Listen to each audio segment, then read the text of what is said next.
Welcome back to the Job Not Done podcast, the podcast for the disciplined, the driven, and the dangerous. And guys, today I want to ask you something that's kind of upfront and a little goofy, but are you really built different? Or are you just hoping that no one finds out you're not? But when it comes to it, being an outlier in life, as the title of the episode, it isn't about talent or luck or what family you came from. It's about how hard you're willing to work, how hard you're willing to push when no one's watching, about how many times you can be counted on and still come back harder. Right? Life's going to knock you down. And basically, if you're built different, you're going to get back up and you're going to keep going. And most people, they say they want to win, but the truth is they just want it easy. They want it comfortable. They want approval. They want a cookie cutter bullshit plan to push through life. And that's just not how it works. There's no get rich quick scheme. Yes, there's luck, but no one fucking cares about if you get lucky once. People care about if you build a strong mind, a strong body, like we talked about last time, building an entrepreneur empireship, whatever the hell it fucking is. Like, this is what makes you built different than other people. Body, mind, and how you interact with people. The outliers, they want progress. That's what they seek. They don't seek approval. They don't seek other people's thoughts, actions, affirmations. They seek their own affirmations because at the end of the day, your enemy is you. And that's actually the podcast episode for JND-09, which is next week. But let's stay on track. Not only do we want progress, but we want pain and we want pressure. It's not that we like that, but it's more of that is what's necessary or what is required to become built different, becoming an outlier in life. That's what forges the few into disciplined, honest, and self-sustaining men. It's as simple as that. And guys, I'm going to tell you, this episode is not for the average. So if you're looking to be average in life, you can unfollow, unsubscribe, unclick on this video, and leave. It's just not for you. Okay? So please leave if you're not looking for this. This is not a message for you, and you're not going to overachieve, and you're not going to look to become extraordinary. It's for the ones who refuse to blend in to the normalcy of society, the ones who refuse to blend in to the everyday norms. It's for the one who knows there's another level and is ready to bleed for it, die for it, and sacrifice for it. And today I'm going to be talking about the 5 keys to becoming an outlier in life. And if you're not living by these, you're already falling behind, guys. All right, let's get into it. So the first aspect of becoming an outlier, becoming extraordinary, is ruthless self-discipline. And I know I've talked about this on a couple of my shorts and kind of mentioned how it integrates into the other episode topics. But if you can't control yourself, life's going to control you. If you let life destroy you, if you let one bad instance in your life take away from everything you've earned, man, you are hurting yourself really bad. Outliers, they're the masters of routine. They're the masters of discipline. They're not slaves to their own emotions, right? They are not indentured by their own emotions. They're not prohibited by their own emotions, right? They may feel those emotions and they may observe them and understand them, but they're not going to let it affect them to get to where they want to be. They're not going to let it affect them to where they want to go in life, their aspirations, their dreams, their goals. Marrying your dream girl, whatever it may be. It doesn't really fucking matter, right? Because while most people hit the snooze, the outlier or the one who's built different at 5 a.m. Now, I'm not saying you got to wake up at 5 a.m. every single day of the year because at some point your body's going to fail, right? And you need rest. But the point is, it's not because it's trendy, right? And we see all these like trendy, 75 hard. I think that's really good. It's because those outliers own their day before the world, before society, before peers demand anything from them. They eat clean when no one's watching. They train when they're tired. They don't miss training. Right? You can, let's say you're feeling tired one day, right? And you're like, oh, I kind of want to go to training, but I'm feeling pretty shitty. No, get up, go. You'll feel great after. And hey, when you're there, it doesn't got to be a marathon, right? It doesn't got to be, all balls to the wall. Maybe If you go into a workout or some kind of training session, maybe instead of intensity, focus on form. Because this is what I do when I'm tired, but I still want to get training and reps in. Let's say I want to do ladders, like an agility ladders. I try to go super hard and try to be super agile. But today, I'm kind of feeling a little crappy. I'm really sore, but I'm still going to go out and do the work. So what do? I work on quick footwork and not necessarily the intensity of how hard I'm hitting the ground every time I do that ladder pattern. So that's kind of an example of what you can do, and that's ruthless self-discipline. And it might not seem like that to other people. They may think like, oh, he's not working hard. What did I say earlier? Like literally fuck other people. Fuck them. Say, fuck you. I'm gonna do this shit. I'm gonna grind. Because you're the only one in the world who knows if you've actually put in the work a couple days before. If you went hard for 3 days straight, and then today, you know what? I'm still gonna get work, but we're just gonna have to adjust it, and that's all right. So don't let people control you. Have ruthless self-discipline, and don't let your emotions fall out of hands. Which leads me to my next point. You have to be obsessed with growth, right? Just like we talked about with the ladders example, you have to be obsessed with growth. That doesn't mean, and I struggle with this, and that doesn't mean you have to go hard every day and that's the only way you will grow. But failing is really where the growth is. And that leads you to do the right thing the next time or more towards what is considered the right form, the right mechanics, whatever it is, whether it's in school, work, athletics, relationships. You have to be obsessed with growth no matter what you do. Because if you set a goal and you really want that thing, you're going to spend your time, your effort, and your money towards that thing. And you're going to dedicate your life to getting better at that thing, and you're not going to let anybody stop. The outliers are addicted to the evolution of self, mastering self and evolving themselves. If you're the same man today you were 6 months ago, you're losing. If there's something that's not different in your life now than there was 6 months ago, what are you doing? You've wasted half a year where you could already be somewhere, and it doesn't have to be like I went from, like, an example would be like going from a beginner at a sport to a professional athlete. No, that's unrealistic. But what I mean is, okay, I'm a beginner.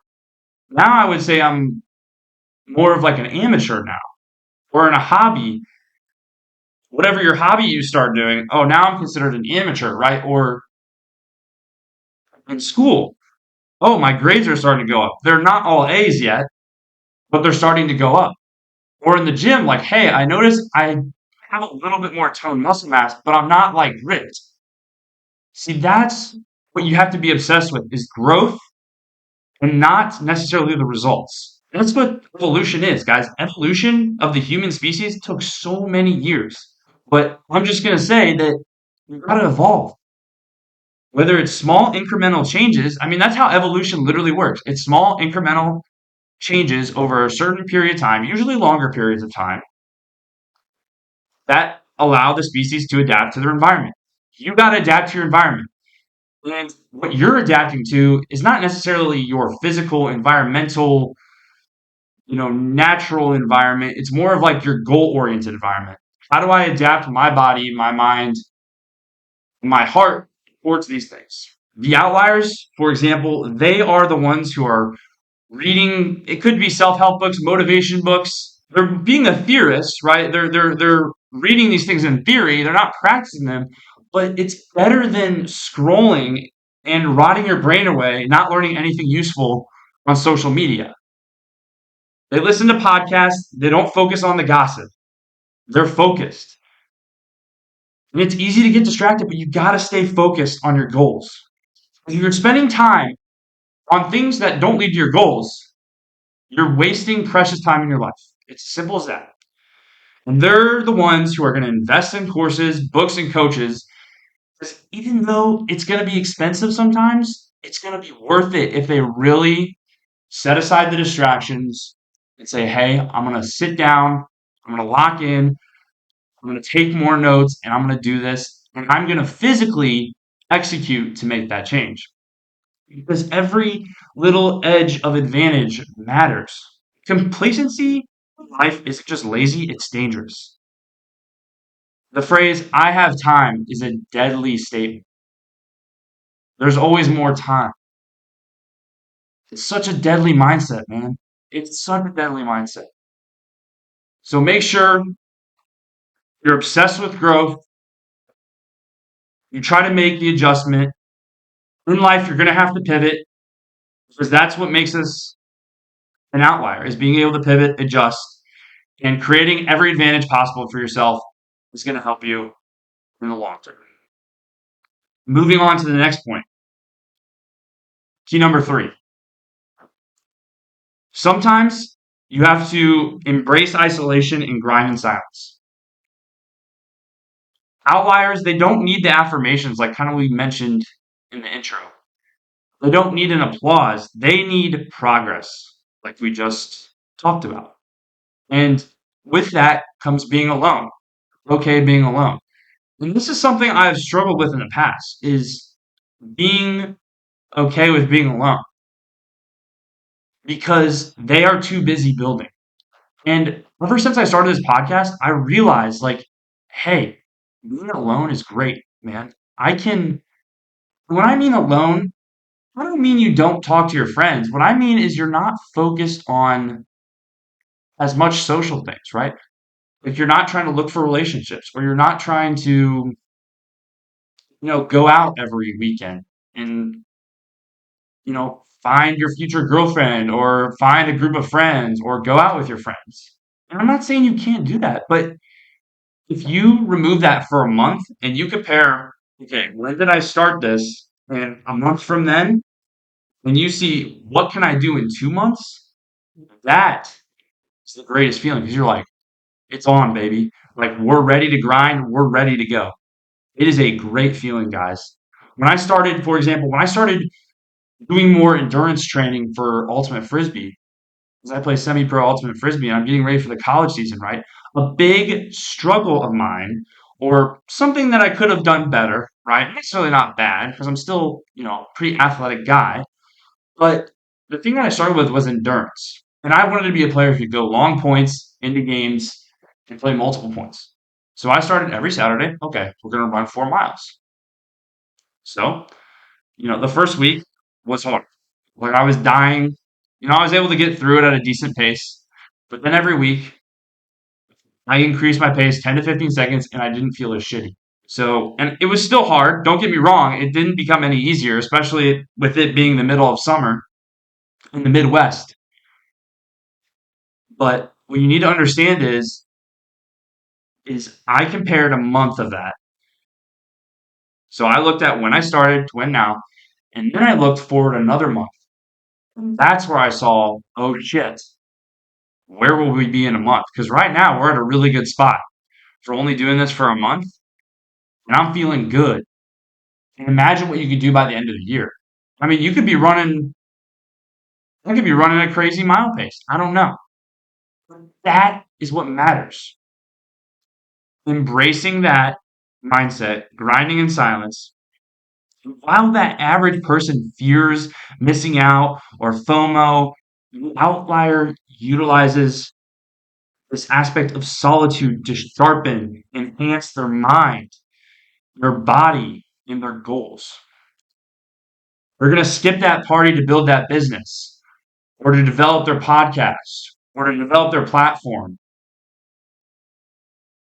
And they might ghost the group chat to lock in on their craft, whatever it is. This is something I recently thought of. It's probably coined by someone else. I'm not sure. But your grind in private becomes your power in public or out in the world. So, when embracing isolation and grinding in silence, make sure to do these things. Lock in, remove the distractions, and be okay with being alone. This brings us to the latter half of the episode here. And this next aspect of becoming an outlier, becoming built different. Have relentless standards and do not compromise. Don't compromise. Outliers don't tolerate mediocrity. You're not going to tolerate mediocrity. I don't want you guys to tolerate that. I want you guys within your confined power to do as much as you can. And they don't tolerate this in themselves or anyone around them. And you might have friends that may, right? And you don't got to lose friends over that. You don't have to lose friends over that. But maybe encourage them, like, hey, man, like talk to them. What are your goals? And be like, okay, this is how, and maybe help them create some kind of like outline. It doesn't got to be, a book on how they can fix their life, but help them because I know and you know that they're yearning for that. Because at some point, we all yearn for that. And we keep yearning for more. You either rise to the level that you want to be at, or you get left behind. It's really that simple. When someone who's motivated, passionate, who's built different, says they're going to do it, it gets done, no excuses. And it may take, here's the thing, it may take a really long time for that to happen. It could take 6 months, year, 5 years. I mean, really good businesses are built within, I'm pretty sure, an average of 5 to 10 years. So that's why it's important to not compromise with yourself and just get, even if you're not feeling it, man, just get work done. If your goal is to start some kind of business or some kind of shop online, or you want to sell a product, just go and get a little work done. Write out some ideas you have on your Word doc. That's what I do. I'm trying to start my business. I'm trying to become an ambassador for all these other brands that I think would help promote my podcast and my ultimate frisbee community because I love that stuff and that stuff's important to me. Outliers, they don't try to eat clean, they eat clean. There is no try, only do. They hit the gym, they build their brands. That is the most important part, is making it non-negotiable. Because if you're not making those things, especially for the body, like we talked about last time, how important that is. Go check out that episode if you want to learn more about that. But making it non-negotiable is the most important thing out of everything I just mentioned. They live by this code, not by convenience. The last aspects of today's video that I want you guys to really, really, really take home and understand that this is probably one of the most important things that I talked about today is outliers play the long game, long-term success over short-term gratification, delayed gratification. I've said this a couple times. And so does Bedros Keuilian. Go check out his podcast. I'll link it down below in this episode. But throughout his podcast, he talks about delayed gratification, and I just want to amplify that because I don't think enough people my age really have a grasp on that. And I think we all struggle with it, even when we're disciplined individuals. Outliers aren't chasing validation. They're chasing a legacy, a mindset, a family to leave on behind, money to leave behind for their kids, for their kids' kids. That's what they're focused on. And it doesn't have to be money. It could be athletic ability, right? Or entrepreneur, right? You become a super successful entrepreneur, which inspires your son to become a super successful entrepreneur, which inspires his kid to become an entrepreneur, but maybe he becomes an athlete but he's still really good at it, right? Or he's a very disciplined individual. They're not in it for that quick W.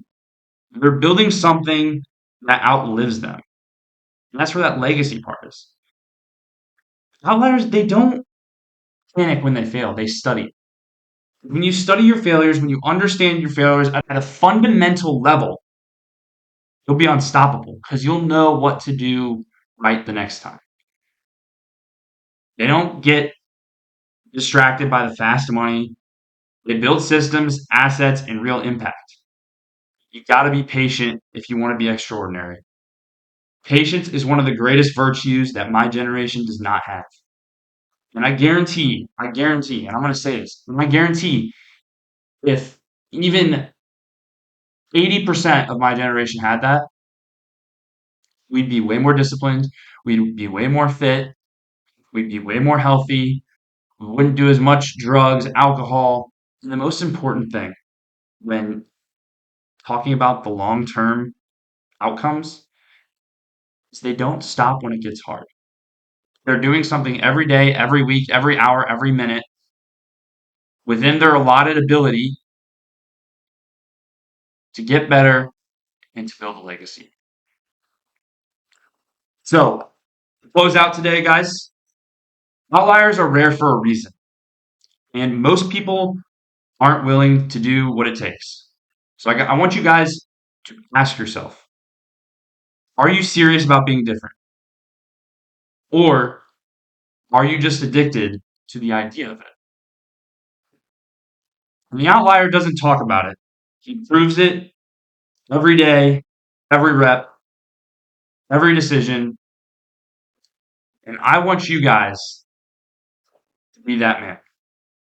Until next time, guys, stay sharp, stay disciplined, and remember, the work's not done, and that's because the job's not done. I'll see you next time. Peace.